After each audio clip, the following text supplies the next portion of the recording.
Now in this mini lesson I'm going to show you how to do just the raw essential technique for masking, which is another valuable skill in Flash. So Action Script 3.0 document again. I'm going to hit Command 2. And so what we'll do is, I think it'll be good to grab a graphic off the internet. Let's try tree. Or maybe we should have tried a house.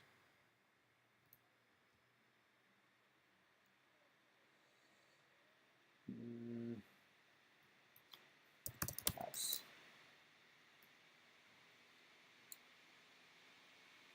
Yeah, so let's grab this one.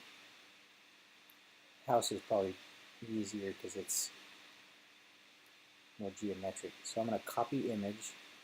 We'll go over here and just hit Command V. Paste it.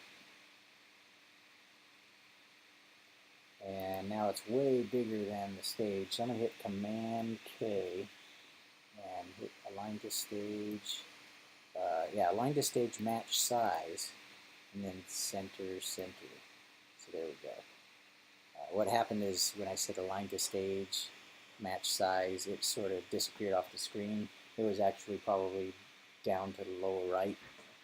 I don't know if the aspect ratio is actually the same as when we started. It looks like it's a little scrunched, but that's okay. For this purpose, it's okay. If I were doing, a serious project, I might not want that to happen. In which case, there's a way to deal with that. But anyways, so what I want to show you is how to mask. So I'm going to double click this layer and call it house, and then the layer above will be the masking. And the way it works is I'm going to lock the house layer so we don't end up drawing on the house layer. And here's the basic idea. If I put a shape on this layer and then right click and say mask, it shows that picture only through the shape that's on that masking layer.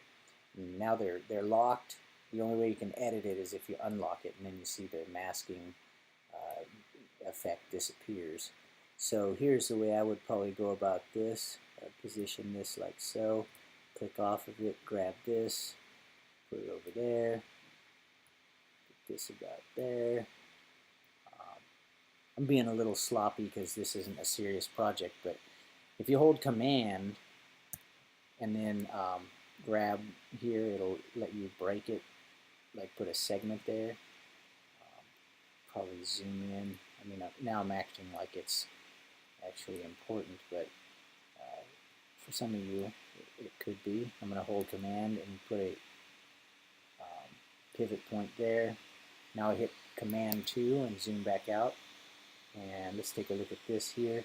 This is a good opportunity to show you the value of this little feature. If you click this, it shows just a faint outline. That way you can kind of see past it instead of wondering what's behind it. So I'm going to grab this corner. Notice as I mouse over right here, you see that little curvy smiley face thing. What you want to do is wait till you see the corner, then you know you've got it by the corner. And right here I'll hold Command again and put a pivot point. And then we'll move over here to the right, and I think I'll hold down Command again and put a pivot point right there. And right there. And I'm just, this is just one way of dealing with it. I'm using a geometric shape. We started out with that square. You could also use the paintbrush. But in this case, I don't think that would be advantageous because there's a lot of straight lines. So let's zoom down here, and I think I'll put a pivot point right there. Grab this corner, move it out there. I might even do another pivot point right there. Starting to get into it. But now if we undo that and then hit Command 2, we zoom out, we can kind of see what's going on. Looks like there's another spot right here that could probably use our attention. So I will put a pivot point, let's see, right here, or not. Maybe I'll just go like this. I'll put a line and a line, and then we'll fill it with the green. And interestingly right now, I'm trying to fill this, and it won't let me.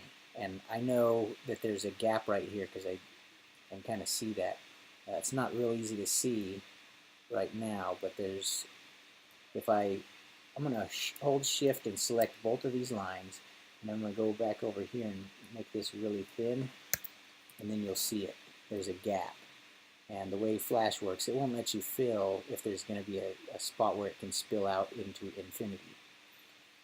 If I hit Control Z and put that back, there's actually something you can do to help with that. See the gap size?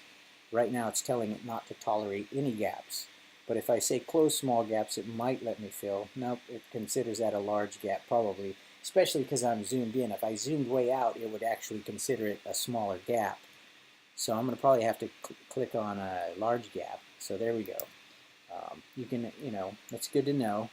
I wonder if it'll consider it a medium gap. Yep, sure does. So let's zoom out, and it looks pretty well covered. If I now hit Command Return, it will show the masked, product or whatever. And it's especially noticeable if you go over here.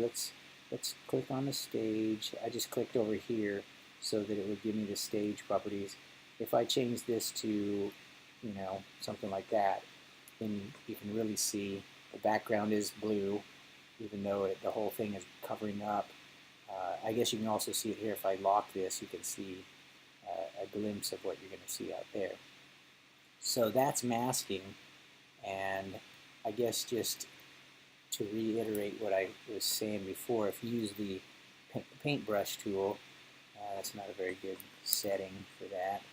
Let's see, maybe it's, yeah, this is the paintbrush tool. This one's a brush tool. I don't know if I even know what the difference is with that. Yeah, I think I would go with this and probably go with the larger size.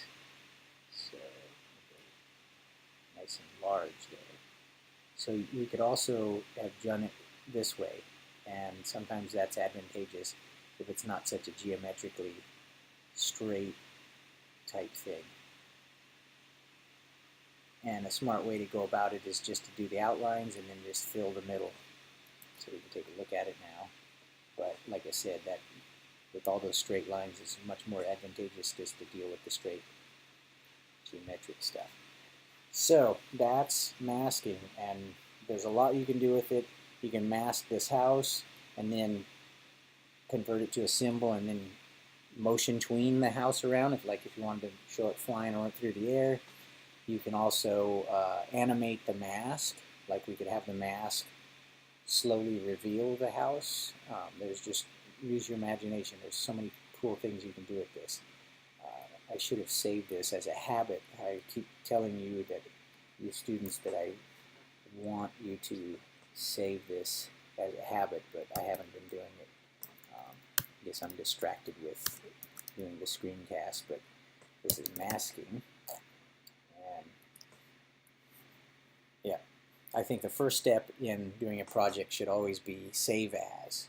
And then as you add stuff, the moment you pause to think, the last thing you should do before you pause to think should be Command S or Control S to save it.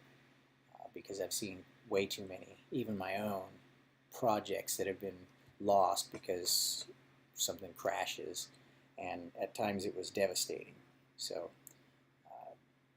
please try to develop that, and you probably have if you're doing very many projects on computers. It's just a great idea to start doing that.